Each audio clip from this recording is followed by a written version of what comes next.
Buenos días y bienvenidos a Iceberg de Valor, el podcast de inversión basado en el Value Investing.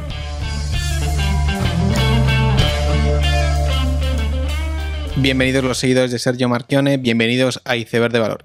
En estas dos primeras semanas de septiembre se han publicado las tasas de desempleo en Europa, que en general se han reducido. En la zona euro ha sido de un 6,6 frente a un 7,7 el año pasado y el 6,7% en junio.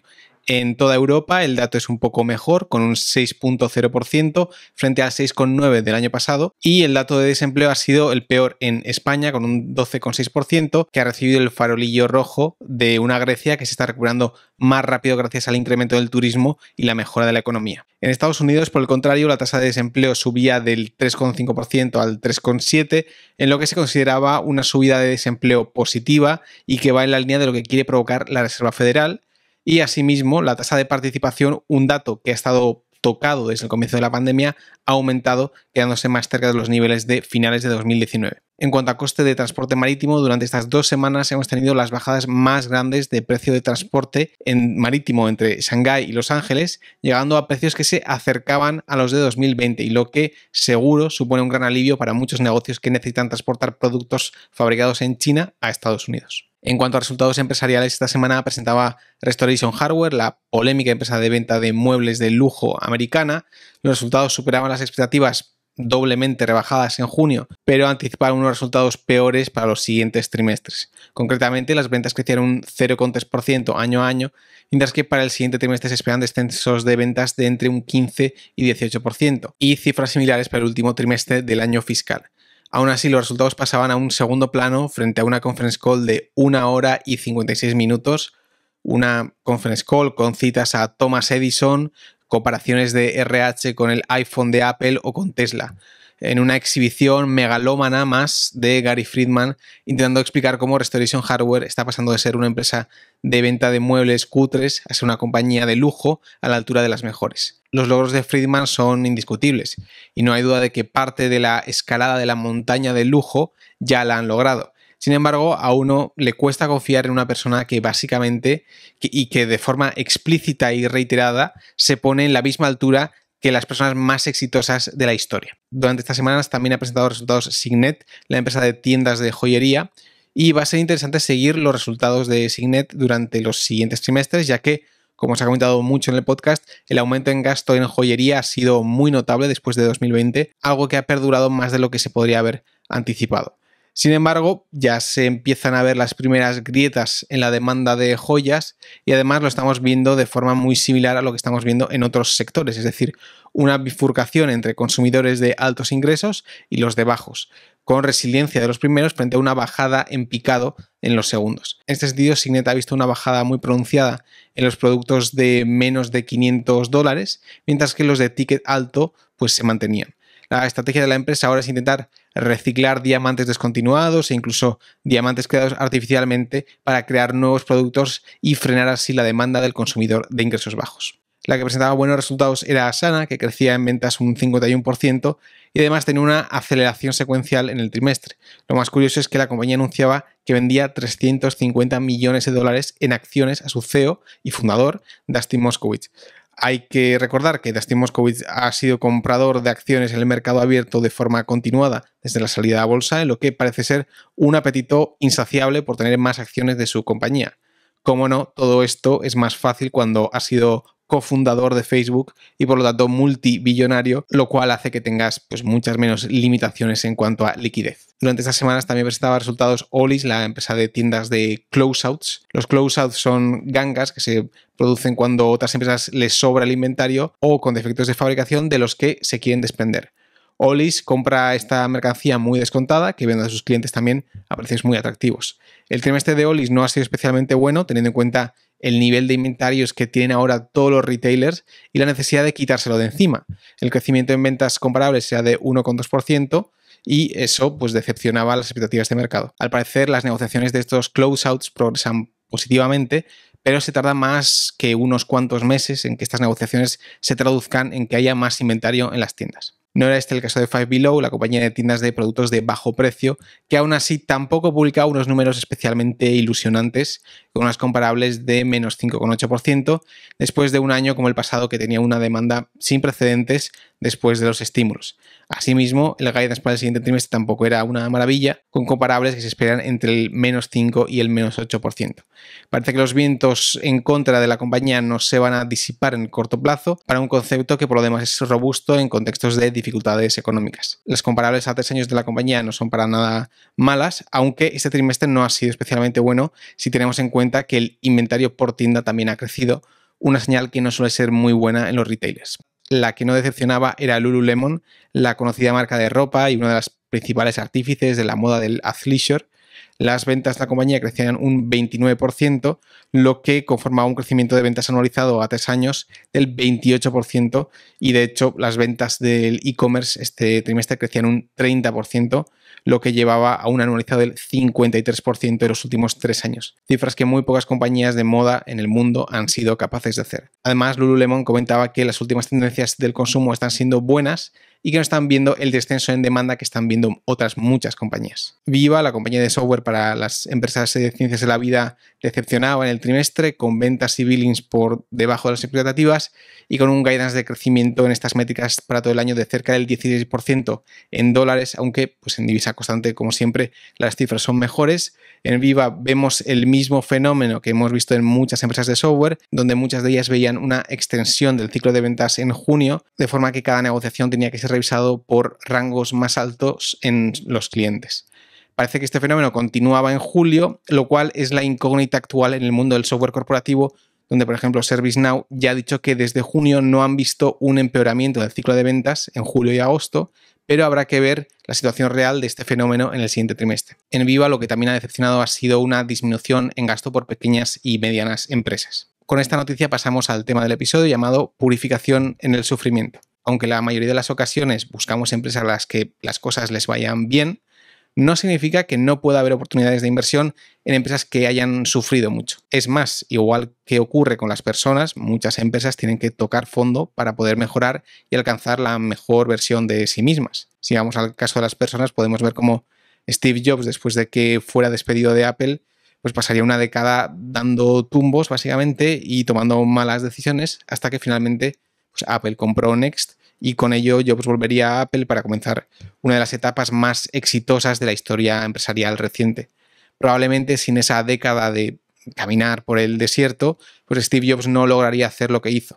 Esto mismo ocurre en algunas empresas. Si cogemos el caso de Fiat en 2004 tenía unas pérdidas de 1.300 millones de dólares cuando Sergio Marchionne fue elegido como CEO, mientras que para 2006 la empresa ya tenía beneficios y había mejorado en muchísimos aspectos. Sin embargo, el capítulo más impresionante de esta historia ocurriría en 2009, cuando Chrysler, después de años de resultados mediocres y la crisis financiera de 2008, quebraba. Y aunque esto ya parece que es un capítulo para libros de historia, pues Fiat y Sergio Marchionne se sentaron a negociar con la administración Obama para comprar Chrysler y salvar muchísimos puestos de empleo.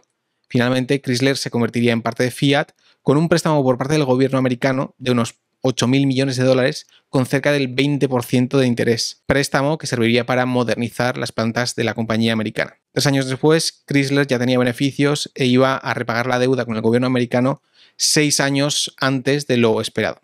Sin esa quiebra y época traumática, probablemente Chrysler pues, no habría podido reestructurar la compañía, despedir a toda la burocracia en los puestos directivos y sacar esos nuevos modelos de coche como Jeep que fueron los más exitosos. Claramente los procesos de quiebra son buenas situaciones para conseguir esta purificación después del sufrimiento.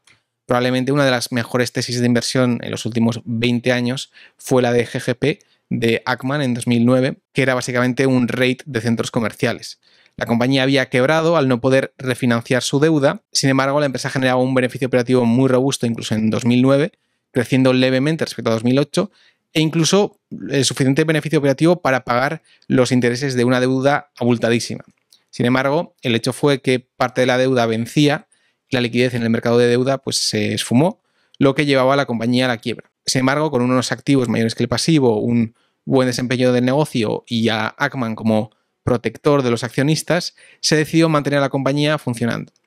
Entre la tesis de Pershing Square de mayo de 2009 hasta un año después, la compañía multiplicaría por 12 veces su cotización en bolsa y finalmente Ackman acabaría vendiendo con cerca de 30 veces el capital invertido unos pocos años antes. Y de hecho los que mantuvieron la inversión incluso más tiempo consiguieron multiplicar por 100 su inversión en unos cuantos años. La presentación de Ackman también era interesante porque incluía también otras compañías como Alexanders y Amerco, compañías que quebraron, pero que aún así su acción multiplicó varias veces después de la quiebra. También se ha comentado muchas veces el episodio histórico de las torres de telecomunicaciones en los años 2000, 2003, que tras el descalabro del sector de telecomunicaciones estuvieron muy castigadas por su abultada deuda. A este respecto es interesante como en Value Investors Club hay una tesis de SBA Communications en 2003 que captura perfectamente la tesis que acabó triunfando.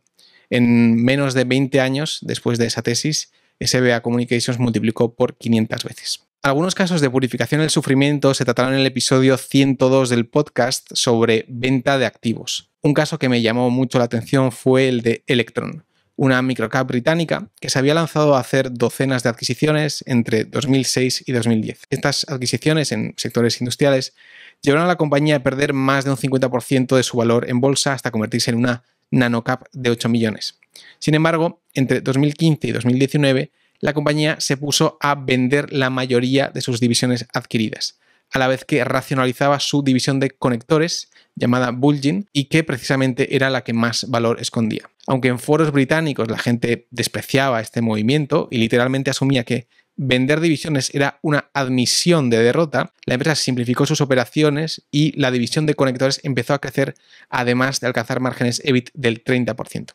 Finalmente, esa empresa, que capitalizaba 8 millones en 2015, pasó a vender su división de conectores por 105 millones de libras, además de que las otras divisiones quedaron cotizando por un valor superior a 20 millones de libras y que hoy cotizan como Checkit. Un caso muy representativo también de aquel episodio 102 fue el de Augean. Augean había sido una empresa que salía a cotizar para consolidar el sector de vertederos de residuos peligrosos en Inglaterra y precisamente esto surgió a raíz de una regulación que separaba los residuos peligrosos de los normales cerca de 2006. La empresa hizo muchas adquisiciones con su salida a bolsa, sin embargo estas adquisiciones de vertederos, aunque en sí mismos pues son activos irreplicables, pues fueron un fracaso por dos razones. Primero, la regulación era demasiado nueva y la administración pública no la hacía cumplir todo lo necesario, y por otro lado, en Augean se dieron cuenta de que no tenían el poder de fijación de precios esperado, ya que si subían demasiado los precios por verter esos activos peligrosos, las empresas encontraban formas de pretratar esos activos y minimizar los pagos a Augean. Esto, como no podía ser de otra forma, llevó a un descalabro importante de Augean durante 2006 y 2010. Y a partir de este periodo pues, comienza una etapa de intentar mejorar sus operaciones ante una nueva realidad. Sin embargo, cuando todo parecía que mejoraba, la Hacienda británica mete una multa a Augean de unos 40 millones de libras. Algo que literalmente puso la supervivencia de la empresa en juego, al tratarse pues, de una empresa con unos 7 millones de libras de beneficio operativo. Y esta fue precisamente la fase de purificación en el sufrimiento, donde Augean empieza a vender divisiones sin beneficio y también empieza a vender pues, plantas de procesamiento para intentar asegurar su supervivencia en caso de tener que pagar la multa de Hacienda. Gracias a este proceso y en parte también gracias a la proliferación de las incineradoras y el aumento de cenizas peligrosas generadas por estas, Augean acabó por multiplicar por 4 su beneficio operativo a la vez que vendía divisiones. Desde la multa de Hacienda, las acciones de Augean multiplicarían unas 15 veces en 5 años tras ser opada por un fondo de infraestructura. Finalmente, otro caso interesante es el de Renta Center, una empresa de lease to own o alquilar para comprar, que en 2015, tras la retirada del CEO por décadas, el nuevo CEO decidió hacer ciertos cambios en las tiendas en cuanto a utilizar empleados temporales, cambios de software de punto de venta y en gama de productos, y que todo eso llevó a que el EBITDA de la empresa cayera notablemente. Tan notablemente, de hecho, que la empresa se llegó a encontrar con una posición de deuda EBITDA de 8,5 veces y unas ventas comparables de menos 13%, cifras que en casi cualquier contexto llevarían a la quiebra a una empresa. Sin embargo, en este punto, un fondo, Engage Capital, compró una parte importante del accionariado y empezó un proxy fight con la empresa, proponiendo un nuevo CEO candidato, que precisamente había sido el candidato que había sido derrotado después de la sucesión del CEO histórico. Finalmente, Engage Capital gana y Mitch Fadel se convierte en el CEO de la compañía y en 2 años el EBITDA de la empresa multiplicará por cerca de 4 veces, a la vez que el ratio deuda-EBITDA pasa de 8 a 1, haciendo multiplicar la acción también 3 veces para finales de 2019. Mitch Fadel aprovechó para recortar todo el gasto superfluo de las tiendas y además consiguió eso mismo a la vez que las ventas comparables pasaban de menos 13 a más 9, haciendo que con un nivel de ventas similar al histórico se consiguieran niveles de EBITDA mucho mayores que en el pasado. Estos ejemplos muestran cómo épocas difíciles en empresas pueden ser el detonante para mejorar, cambiar lo que no funciona y conseguir resultados que de otra manera no se hubiesen conseguido de no ser por esas situaciones tan difíciles. Con esta idea termino el episodio, espero que os haya gustado, dadle like, suscribíos, nos vemos en el siguiente episodio y seguid aprendiendo.